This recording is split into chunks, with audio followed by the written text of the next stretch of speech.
They all thought she was nobody, just another coffee-fetching intern lost in the shadows of a glass tower in Manhattan. But when Milan Collins used a language no one else in the room understood, the entire company froze. Even the CEO, one of the most powerful men in the city, couldn't look away. That one moment, born out of kindness, would flip her entire world upside down. Milan had been working at Reynolds Media Corporation for 3 quiet months, moving carefully through the halls, doing her best to remain unnoticed. She fetched coffee, carried files, smiled politely, and stayed out of the way. She had long ago mastered the art of invisibility, because in this corporate jungle, being too visible often meant becoming a target. And sure enough, she already had won. Elodie, a sharp-tongued junior executive who treated every kind gesture as weakness and every quiet soul as prey. That morning, as employees rushed into the gleaming marble lobby, Milan pressed herself against the far wall, clutching her bag like a shield. She wasn't trying to stand out. She never was. But fate doesn't care about hiding places.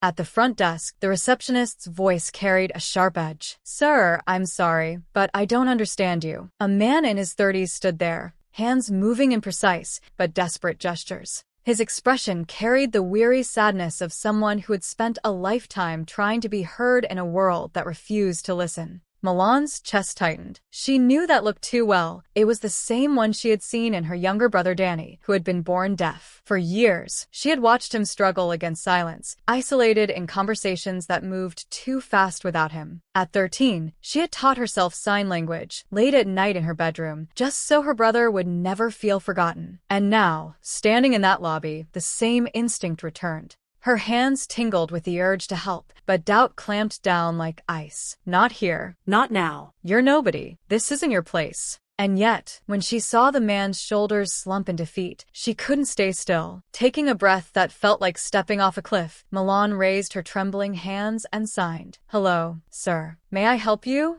The man's face transformed instantly, like the sun breaking through a storm. His eyes widened with relief. "Thank you," he signed back. "I thought no one here would understand me." The lobby went silent. Every conversation stopped. People stared in shock as the shy intern revealed a hidden skill no one knew she had. But Milan wasn't paying attention to them. She was too focused on the man, who introduced himself as Mark, an art entrepreneur searching for partners on an accessibility project. What Milan didn't realize was that someone else was watching. Lawrence Reynolds, CEO of the very empire she worked for. He had stepped out of the executive elevator just in time to witness her act of quiet courage. And though his face remained expressionless, something deep in his chest stirred. But not everyone was moved. Well, Elodie's voice rang out like poison. She stepped forward, her smile razor-sharp. "Look who's trying to play translator. Don't think a few hand gestures will make you important, Milan." A low murmur spread through the lobby as her cruel words cut into the moment. Milan's cheeks burned red. She signed the softened version of Elodie's insult for Mark, sparing him the cruelty, but inside, her confidence crumbled. Elodie smirked, satisfied.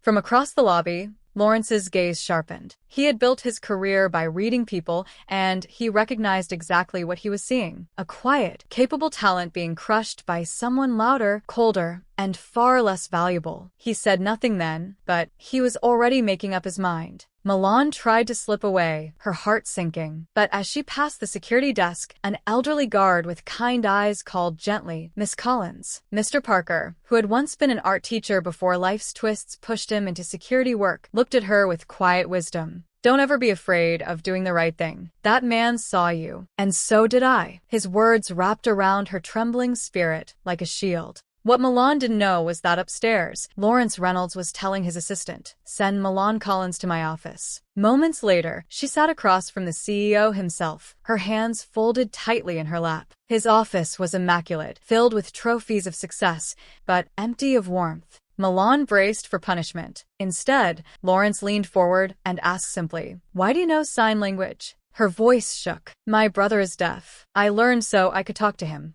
For a long moment, Lawrence's steel-gray eyes locked on hers. Something flickered, pain, memory, maybe both. Then, in a tone she didn't expect, he said, "Tell me about him." So she did. She spoke of Danny's struggles, of her determination to make him feel included, of the late nights practicing alone. And to her surprise, the cold, calculating CEO actually listened. "Your dedication speaks to character," he said finally, though his expression hinted there was more he wasn't saying. Milan left his office shaken, unsure if she had been warned, tested, or quietly encouraged. Her real test came only days later. The company's biggest quarterly presentation was underway when disaster struck. The professional interpreter was stuck in traffic. "We can't delay," Lawrence announced firmly. "The team will move forward now." Elodie's eyes lit up. "Milan? She's just an intern. She'll ruin everything." But Lawrence cut her off. "Milan, you're up."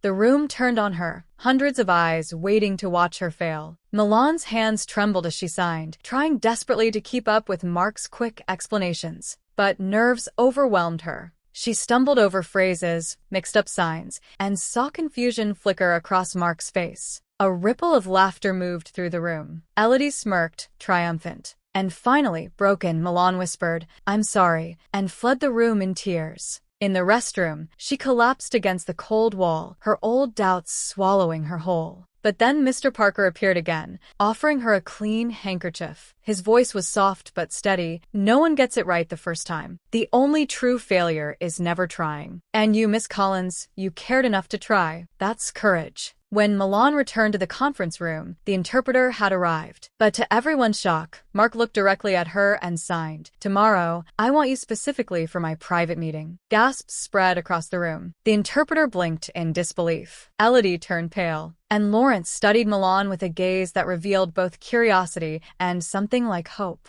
The next morning, behind closed doors, Mark dropped a bombshell. He proposed that Milan, not an assistant, not a junior employee, but Milan should lead the entire communications initiative as director of a new accessibility department. Milan froze. "That's impossible. I don't have the experience." But Mark's eyes shone with conviction. "You have something more important than credentials. You understand what inclusion feels like. You don't just translate words, you translate humanity." For a long moment, Lawrence was silent. Then, with a rare warmth breaking through his steel, he said, "Technical skills can be taught, but empathy cannot. And what you showed in that lobby, that cannot be faked." The contract signing ceremony was supposed to be a celebration, but Elodie saw her last chance. She stood and declared loudly, "This is a mistake. Milan is just lucky. She's faking it. We're risking millions on an amateur."